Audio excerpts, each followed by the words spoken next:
Hello, everybody. It's officially the Halloween season, which means the costumes are out. You know I gotta bring back the pizza. And we're tackling all things spooky, monstrous, and wicked. Today, we're focused on the theme of evil. Specifically, evil dialogue. Some of you have requested a deeper dive into dialogue, and today I am doing just that. Specifically, I will be tackling how to craft your villain or antagonist's voice. I am super happy to cover this topic because personally, I love writing for my villains. I think it's so much fun, and I don't care what that says about me. A lot of people agree writing baddies is the best. The problem is it's really easy to fall into cliches. So I am breaking down my 10 best tips for writing evil dialogue for your baddies. That way they come across as original and authentic characters that your readers will love to hate. Personally, numbers 7 and 10 are my favorite. I love them so much.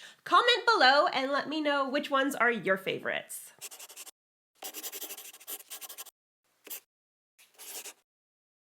While you're here, be sure to subscribe to my channel and ring that bell. I post videos on Wednesdays. They're awesome. They're amazing. I'm in it, and sometimes I'm a pizza. It doesn't get much better than that. I am a best-selling author who dresses up like junk food, so, you know, all in a day's work. And if you want to read some really twisted, fucked up baddies, be sure to check out my #1 best-selling dark fantasy romance series featuring the Savior's Champion and the Savior's Sister. They are available wide, which means they are available at all major retailers. You can get them in ebook, audiobook, hardback, or paperback. They're linked below. Pick up a copy today, or else. Now let's get into my 10 best tips for writing villainous dialogue. This is the sort of shit you want to pay attention to if you want your bad guys to really pack a punch. I'm about to give you a pizza my mind. Number 1, your villain is a person. Unless they're an alien or a monster or a demon, you know what I mean. A lot of writers create their villains thinking they're the villain. They're an evil mastermind, a creature of darkness. They forget that in most circumstances, they're also a human being. This doesn't necessarily mean you have to make them likable or sympathetic, though some people would argue that that is a must. I think that's bullshit. But you do need to look at your villain as a multidimensional creation, someone with layers and depth, with goals,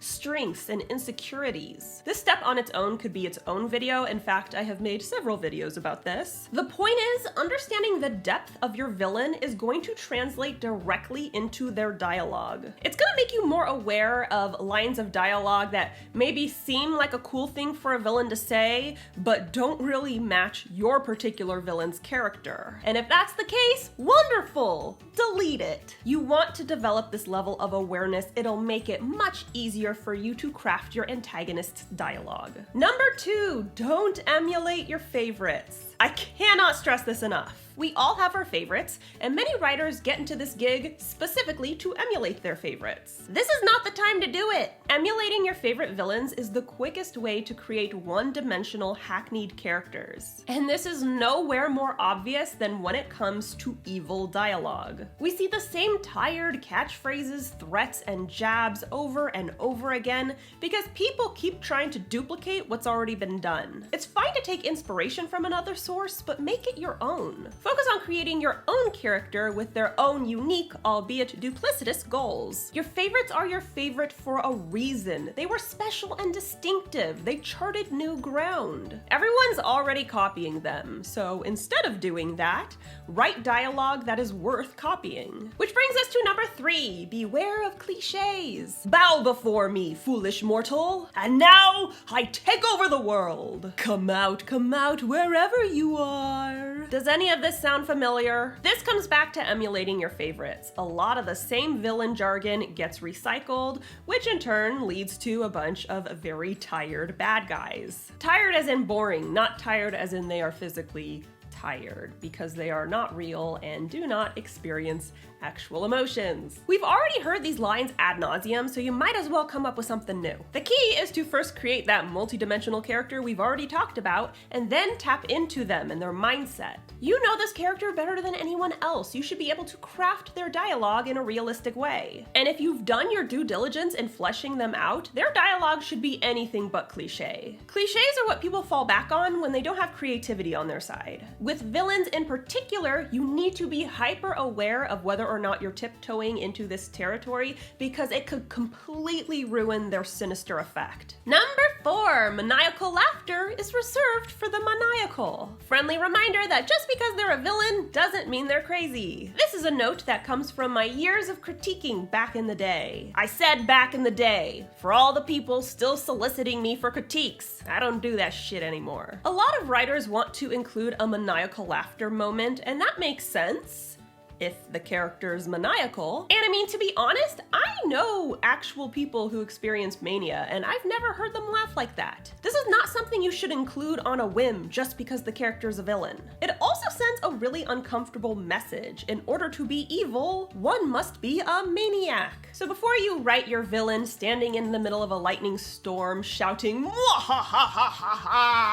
ask yourself, does this make any sense at all? Not every bad guy's the Joker. You don't need a cackle to get your point across. Number 5, character matters. When fleshing out your villain, there are a few key points to concentrate on: personality, history, and values. There are plenty of other traits to consider, but these 3 are super, mega, ultra important, so start here. Let's start with personality. We've got angsty, reclusive villains. We have outgoing villains. They're the life of the party. Are they avoiding people and thus conversation, or are they up in everyone's business? Next, there's history. Does your villain have mommy issues? If so, maybe dialogue revolving around mothers might put them on edge or throw them into a tirade. Is your villain wealthy and educated? If so, their dialogue is going to reflect that. Their insults may sound more thoughtful and eloquent than the average villain. Lastly, what does your villain value? What gives them strength and pride? If you know these things, you will also know what traits they find demeaning and unworthy. In The Savior's Champion, Vrondis values wealth and power, which makes it really easy for him to look down on Tobias, who is powerless and poor. These are the sort of things you want to keep in mind when crafting their dialogue. It helps add individuality to their words, so they don't just come across as another baddie cliche. Number 6, voice matters. I hope that's obvious. Not all villains are created equal. Are they the quiet, brooding type? Are they the arrogant, loquacious type? Are they charming and likable? A lot of newbies have their villains spouting all evil all the time, and not only is that unrealistic, it's kind of generic. Again, this doesn't mean you have to make your villain sympathetic, but you need to choose your moments wisely. Sometimes your villain may say something nice or neutral. Sometimes they might not talk at all. This is especially important if you have another baddie in your book. In The Savior's Champion, I had 3 minor antagonists: Drake, Antaeus, and Kaleo. They were in close proximity to one another throughout the entire book, which means their dialogue had to be very distinct from one another. Antaeus was a crude meathead. He valued strength and glory. He had no respect for anyone around him,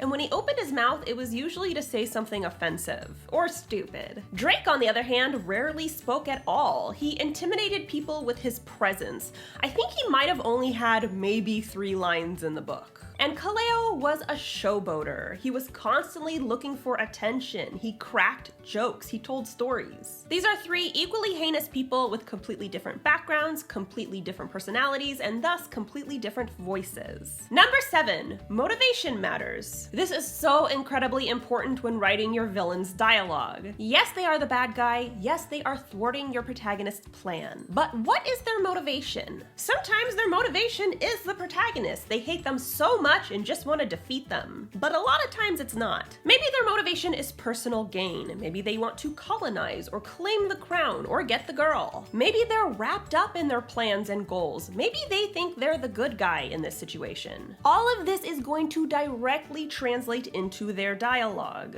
Too often people focus on making the bad guy big and bad, especially to the protagonists. But is the protagonist that much of a focal point in their life? And if they think they're the good guy, maybe their dialogue isn't big and bad at all. Maybe they're trying to convince the protagonist to change their ways, or maybe the protagonist is just a mere irritation in the middle of their scheme. These are the things you need to consider because it's going to change how they speak to your MC. Remember, their job isn't just to be bad, it's also to be believable, and that requires staying in character. Number 8. Less is more. People often feel compelled to give their villains endless streams of verbose villainy. I once read a villain monologue that went on for over 4 pages. That's not necessary. I understand the desire. It's fun to write for villains, and it's hard to stop when you're pumping out all that evil. I encourage you to stop anyway. The thing is, the more vitriol you pump out into a single scene, the quicker it loses its effect. It's like overeating. It was delicious at first, but now you got diarrhea. Don't turn your dialogue into diarrhea. Plus, let's face it, pages of evil dialogue can't be good. At some point, you probably stopped creating cutting original lines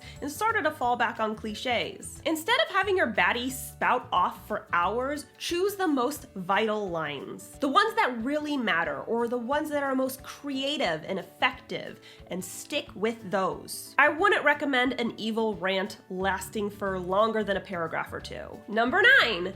Except when more is more. The bad guy is evil. Now is not the time to sugarcoat. I've seen people writing villains' dialogue like, "I'll crush you into mincemeat." Really? I mean, if this is a children's book, that works, but otherwise, good God. But Jenna, you just said less is more. Yeah, in terms of length, not quality. If it's realistic for your bad guy to say, "I'll fucking kill you," then write, "I'll fucking kill you." Don't worry about whether or not your grandma will throw a fit because she's not gonna read the book anyway. I hate to break it to you. Don't be afraid to go for low blows, to curse or demean or say something vile. Unless we're talking about slurs regarding oppressed groups we don't belong to, because that would be stupid. I'm not saying you have to make your villain an absolute trash mouth, but my point is, don't dance around evil because of fear or modesty. If the person needs to be a douche, let him be a douche. I support you.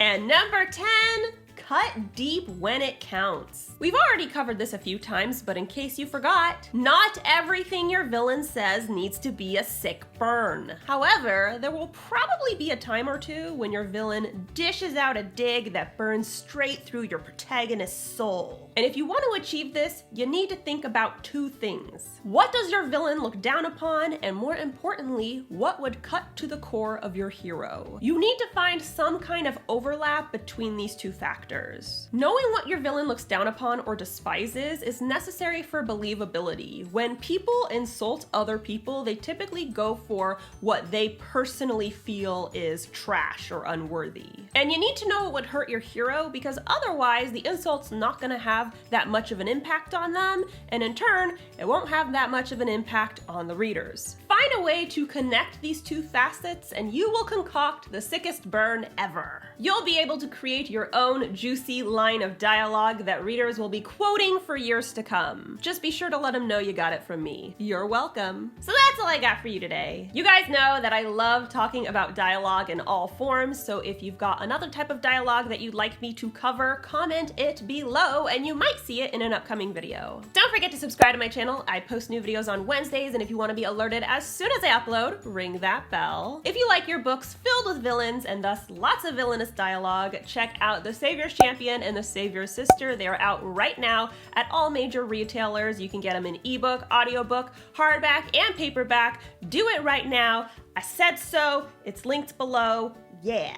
And be sure to follow me on social media. I'm on Instagram, Tumblr, Facebook, BookBub, and of course you can tweet me at Jenna Moreci. Bye! Hey everyone, I'm Emma Tigan, narrator for The Savior's Sister, written by Jenna Moreci. If you enjoy her channel and want to hear more writing advice and updates about her books, be sure to subscribe and ring the bell. That way you'll know as soon as her content goes live.